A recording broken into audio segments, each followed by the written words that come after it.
In the heart of Barcelona stands a structure unlike any other on earth. A cathedral, still under construction, more than 140 years after its first stone was laid. A building without a single straight line. A church where columns rise like ancient trees and light filters through stained glass like sunlight through a forest canopy. This is not just architecture. This is belief made of stone. This is the Sagrada Família. To understand this masterpiece, we have to go back in time. Before Antoni Gaudí, Barcelona was a city in flux. The 19th century brought industrial growth that was reshaping society, creating new wealth and new challenges. Yet, amidst all this change, faith remained a powerful anchor in daily life. It was in this climate, in 1866, that a devout bookseller named Josep Maria Bocabella had a vision. He dreamed of a grand church, a temple built entirely from donations, dedicated to the Holy Family, Jesus, Mary, and Joseph. His vision was not just about building a church. It was about creating a symbol of faith for the people, funded by the people. Construction finally began in 1882 under a different architect, long before Gaudí ever set foot on the site. Then, just 1 year later, in 1883, the project's original architect resigned. The commission was handed to a young, relatively unknown architect. He was only 31 years old. His name was Antoni Gaudí. At first, no one could have possibly imagined how radically he would transform not just this church, but the very concept of what architecture could be. Gaudí had a profound and deeply spiritual philosophy. He believed that the natural world was God's greatest architectural achievement. He looked at forests, mountains, flowers, and seashells, and saw perfect, divine design. He famously said, "The straight line belongs to men. The curve belongs to God." And so, he rejected the rigid, straight lines of conventional architecture. Instead, he chose to build with the elegant, flowing curves he observed in nature. This wasn't just an aesthetic choice. It was a theological one. For Gaudí, to build with nature's forms was to build in harmony with God's creation. The Sagrada Família is not built like any other church on the planet. Step inside, and you're not in a building. You're in a forest of stone. Its massive columns don't just hold up the roof, they soar towards the heavens, branching out near the ceiling just like trees reaching for sunlight. This isn't just for show. Gaudí was a master of structural engineering. He used complex geometric forms, hyperboloids, paraboloids, and helicoids, all shapes found in nature, to create a structure that was both incredibly strong and breathtakingly beautiful. One of his most ingenious methods involved creating models of the church upside down. He would hang small sacks of birdshot from a web of strings. The natural pull of gravity would cause the strings to form perfect catenary archesta, most efficient shape for distributing weight. By flipping this model upright, he discovered the ideal form for his arches and vaults. He was essentially letting gravity itself design the church. This was architecture guided by physics, mathematics, and unwavering faith. But the Sagrada Família isn't just about revolutionary structure. It's a story told in stone. Gaudí designed it to be a visual Bible for the masses. The entire building is structured around 3 massive, ornate facades, each depicting a pivotal chapter in the life of Christ.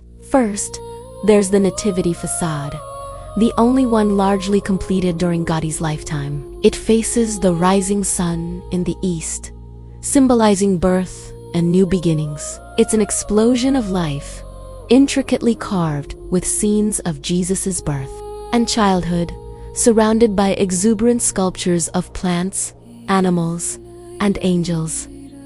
It feels joyful, organic, almost alive. In stark contrast, The Passion facade faces the setting sun in the west. Its design is deliberately harsh, skeletal, and severe, with sharp, angular sculptures by Joseph Maria Subarak's work. It tells the brutal story of Christ's suffering, crucifixion, and death. It's meant to evoke a sense of solemnity and sorrow, a powerful meditation on sacrifice. And finally, the yet-to-be-completed Glory facade, which will be the main entrance.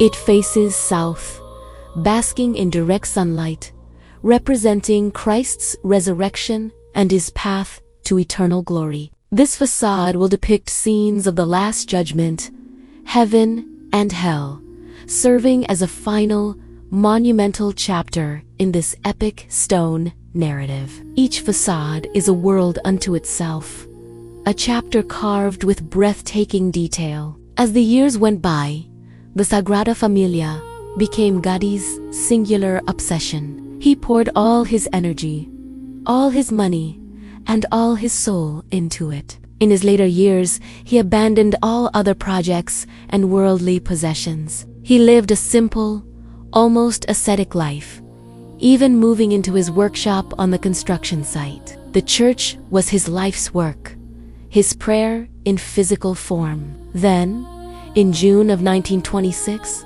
tragedy struck. While on his daily walk to prayer, the 73-year-old Gaudí was hit by a tram. Dressed in worn-out clothes and with no identification, he was mistaken for a beggar. He was taken to a pauper's hospital, and by the time he was finally recognized, it was too late. Antoni Gaudí died 3 days later. At the time of his death, only 15 to 25% of his grand vision was complete. The great architect was gone, and the future of his masterpiece hung in the balance. The challenges were only just beginning. A decade later, the Spanish Civil War erupted. Anarchists set fire to Gaudí's workshop, destroying countless original blueprints, drawings, and his precious plaster models. With the architect gone and his plans in ashes, many believed the Sagrada Familia would forever remain an unfinished dream,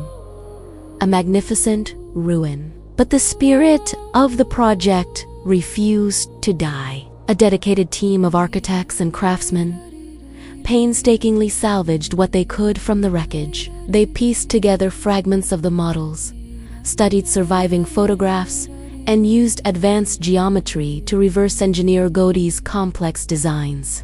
It was a monumental task of architectural forensics, driven by a shared determination to honor his vision. Today, the construction of the Sagrada Familia is a fascinating blend of old-world craftsmanship and cutting-edge technology. Modern tools like 3D modeling, computer-aided design, and even AI-assisted geometry are used to precisely map out and cut the stone. Yet, every decision, every new piece placed, is guided by the spirit and principles of Gaudí's original intent. And, just as he envisioned, the project continues to be funded entirely by donations and ticket sales from millions of visitors each year. It remains a church for the people, built by the people. Gaudí was once asked about the incredibly slow pace of construction. He calmly replied, "My client is not in a hurry."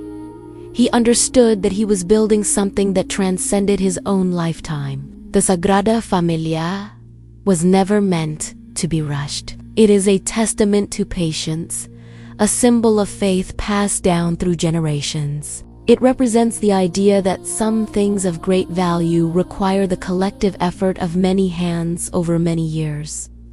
Completion is now on the horizon, expected within the coming years. But in a spiritual sense, a work like this is never truly finished. It will continue to inspire, to evolve, and to speak to future generations long after the last stone is set. The Sagrada Familia stands today as a silent, soaring question to all of us.